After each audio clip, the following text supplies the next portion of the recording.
Higit 200 congressmen nagpahig daw po ng suporta sa impeachment ni Vice President Sara Duterte.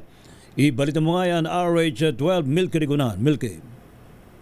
Kaya nasa 2/3 na ng kabuang miyembro ng Kamara ang nagpahayag ng suporta sa gagawing botohan sa impeachment laban kay Vice President Sara Duterte. Ayon kay Duterte sa Party List Representative Terry Ridon, isa sa mga ng Justice Panel, ito ay base sa pinakauling konsultasyon na isinagawa nila ngayong araw.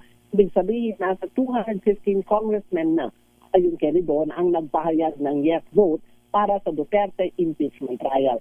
Sabi ni Ridon, halos lagpas pa sa kinakailangan lamang na 1/3 vote para maitawid na ang articles of impeachment sa Senado.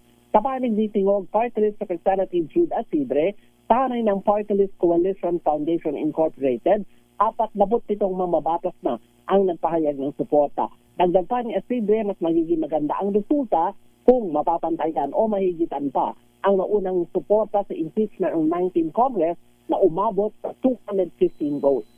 Ako si Milky Rigunan, nagulat para sa DZRH, una sa Pilipinas, una sa Pilipino.